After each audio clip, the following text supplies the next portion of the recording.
My name's Paul Stallan. I'm a practicing architect in Glasgow with my business partner, Alistair. Alistair and I have kind of worked together for probably 27, 8, 9 years. And we started our own practice about 6, 7 years ago after working for a large international practice together. Thank you. I guess so. Your architectural kind of journey, where did that kind of first develop? Where did your interest in architecture start, or at what point did you decide you wanted to become an architect? I think growing up in Glasgow, I was really, when I grew up, I kind of lived in a sort of tenement area of Glasgow, which was pretty impoverished, and I just have memories of playing in old buildings and burnt out spaces and playing in the bins and building dens and living in tree houses, and so I guess I was spatially I always felt that I was making things or creating spaces, and I think as I started to get older, I think the books I started to read, and everything from Swiss Family Robinson to Stig of the Dump to my interest was always about space, about just an interest in carving out and creating an environment for me, if you like. So I don't know, that just probably developed into an interest in architecture going forward.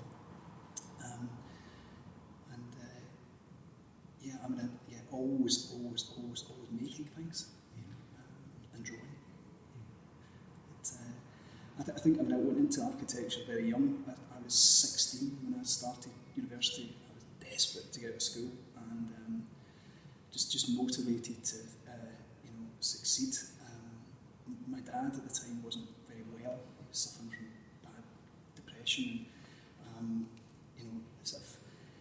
it's prompted me to really go from being a pretty wild kid to being quite focused, not on an academic basis, but in a very creative way. So I really, for a long period of time, I really, I worked very, very, very hard through university, to try and, I felt that I had to succeed and kind of look after the family and become that sort of alpha male and begin to step up. And I wanted to be an architect and I wanted to provide for my family, and I felt motivated to do that. So there was a sort of an emotional drive behind my ambition, if you like, but also this kind of wild side, which was all about making. No, great. So you went to University of Strathclyde? Yes. And was part 1, part 2 at the time? Wasn't it?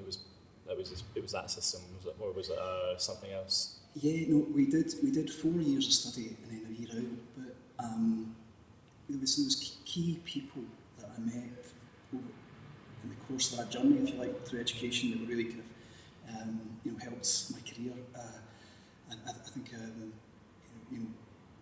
was an individual called Ken Taylor who taught drawing and was interested in the science of art.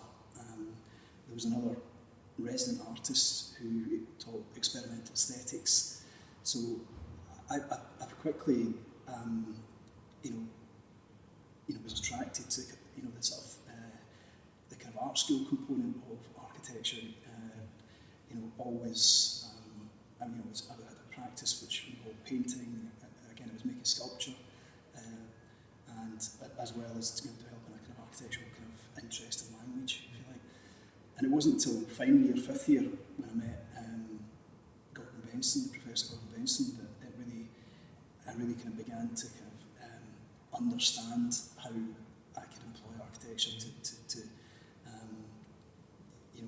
as a methodology, if you like, in terms of he taught us how to develop a plan, a section, arrange space, manage, consider very difficult briefs and to develop sort of articulate solutions. So I think I managed to temper that sort of creativity and kind of energy, if you like, with a real kind of investment in being able to build and create very, very clear sort of architectural propositions, if you like. So, when I sort of fired out of university, I was very interested and quite aggressive in my pursuit of competitions, and so at a very kind of young age, I was making space for myself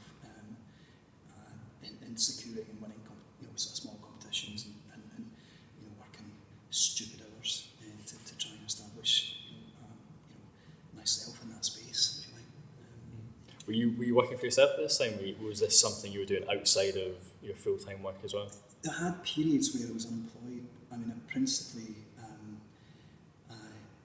I was working in practice and doing things out with in my own time, painting, do competitions. But the first practice that I really kind of entered into was a practice called McCallum Duncan in Oxford. But my mentor was a chap called Peter McCallum, and Peter was a huge figure in the Glasgow architecture scene, in community architecture. So when I left university, every single person that I studied with went to Hong Kong, to the States, to Middle East. I was the only person in my whole year group that effectively stayed in the city.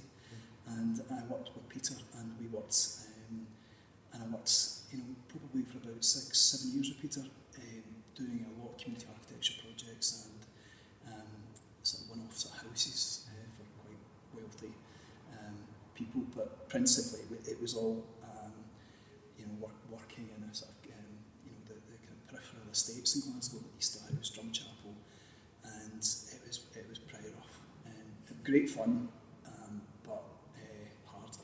Yeah. No, I bet. Yeah.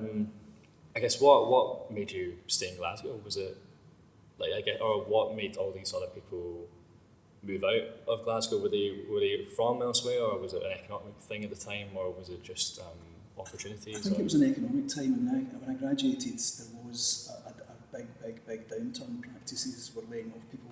Eldon Cannon way back in the day were 80, 90 people, and they went down to like 12 people. But I managed to get work with Peter, and I was just also kind of quite close to my mum and dad, and I know worried about my dad, and just to be around, I think, and but slowly, my dad got well, and and I met a partner, Shona, and essentially I left Peter McCallum after coming very close to winning a major international competition, but that gave me the impetus and I guess a platform to speak to bigger practices, and I wanted to work internationally. I wanted to stretch my thinking beyond Glasgow.